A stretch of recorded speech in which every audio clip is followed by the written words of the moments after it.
হিন্দুরা কেন মূর্তি পূজা করে? এই প্রশ্নটি আজ নতুন নয়। বহু শতাব্দী ধরেই এই প্রশ্ন উঠেছে, আবার ভুলভাবে এর উত্তরও দেওয়া হয়েছে। অনেকেই বলেন হিন্দুরা নাকি পাথর, মাটি বা ধাতুকে ঈশ্বর ভেবে পূজা করে।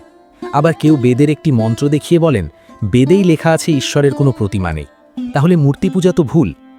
আজ আমরা এই বিষয়টি একদম শান্তভাবে, প্রমাণসহ এবং শাস্ত্রের আলোকে বুঝে নেব।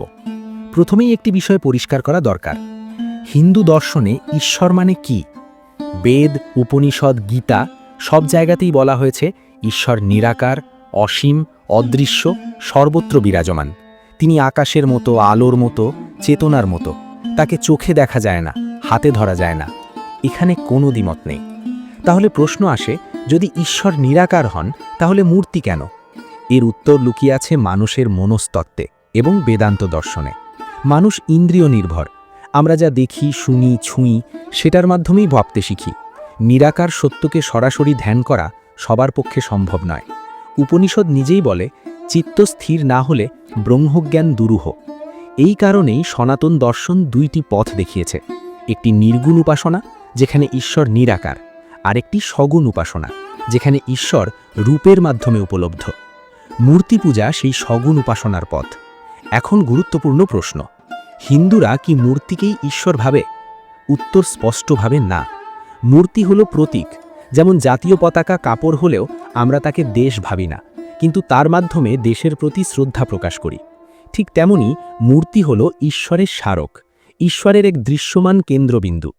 ব্রহ্মসূত্রে বলা হয়েছে, উপাসনার জন্য প্রতীক গ্রহণ করা দোষের নয়, কারণ চিত্তের স্থিরতা তার মাধ্যমে সহজ হয়। এবার আসি সেই বহুল উদ্ধৃত বেদের মন্ত্রে। ঋগ্বেদের একটি মন্ত্র প্রায়ই বলা হয়, ন তস্য প্রতিমা অস্থি। এর অর্থ হল তার কোনো প্রতিমা নেই। এখানে প্রতিমা শব্দের মানে কি? সংস্কৃতে প্রতিমা শব্দের অর্থ কপি, সমান সত্তা, হুবহু অনুরূপ। এই মন্ত্রের অর্থ দাঁড়ায় ঈশ্বরের সমান বা ঈশ্বরের মতো আর কিছু নেই, তিনি তুলনাহীন।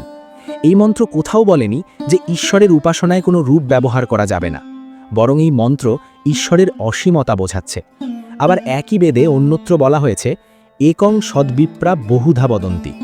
সত্য এক, জ্ঞানীরা তাকে নানা নামে ডাকেন। অর্থাৎ এক নিরাকার সত্যকে মানুষ বিভিন্ন রূপে উপলব্ধি করে। এখন উপনিষদের দিকে তাকাই। কঠ উপনিষদ বলে, ইন্দ্রিয়ের দ্বারা যা ধরা যায় না, মন দ্বারা যা ভাবা যায় না, সেটিই ব্রহ্ম। কিন্তু উপনিষদ এটাও বলে, ধ্যানের জন্য আলম্বন প্রয়োজন। এই আলম্বনই মূর্তি। শ্রীমদ্ ভগবদ্গীতায় শ্রীকৃষ্ণ নিজেই এই প্রশ্নের উত্তর দিয়েছেন। তিনি বলেছেন, নিরাকার উপাসনা অত্যন্ত কঠিন, সগুণ রূপে উপাসনা সাধারণ মানুষের জন্য সহজ। এটি কোনো মতবাদ নয়, এটি শাস্ত্রীয় ঘোষণা। আরও একটি বিষয় পরিষ্কার করা দরকার। মূর্তি পূজা মানে শুধু ফুল, ধূপ, প্রদীপ দেওয়া নয়। মূর্তি পূজা আসলে এক ধরনের ধ্যান। চোখ দিয়ে রূপ দেখছি, মনে সেই গুণ ভাবছি, চেতনায় সেই ঈশ্বরকে স্থাপন করছি। এই জন্যই মূর্তিতে চোখ আঁকা হয়, হাতের মুদ্রা থাকে, বাহনের অর্থ থাকে। সব কিছুই দর্শনের ভাষা। শিবের ধ্যান করলে ধ্যান করা হয় বৈরাগ্যের ওপর। বিষ্ণুর ধ্যান মানে পালন শক্তির ওপর। মায়ের মূর্তি মানে শক্তি ও করুণার প্রতীক। এই রূপগুলো ঈশ্বরকে সীমাবদ্ধ করে না, বরং মানুষের মনকে উন্নত করে। আরেকটি বড় ভুল ধারণা আছে। অনেকে বলেন, মূর্তি তো মানুষের তৈরি, তাহলে তা ঈশ্বর হয় কিভাবে?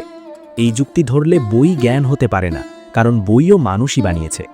আয়না আলো নয়, কিন্তু আলো দেখায়। মূর্তি ঈশ্বর নয়, কিন্তু ঈশ্বরকে উপলব্ধির মাধ্যম। সনাতন ধর্ম কখনো বলেনি শুধু মূর্তি পূজাই একমাত্র পথ। এখানে জ্ঞান, কর্ম, ভক্তি সব পথ খোলা।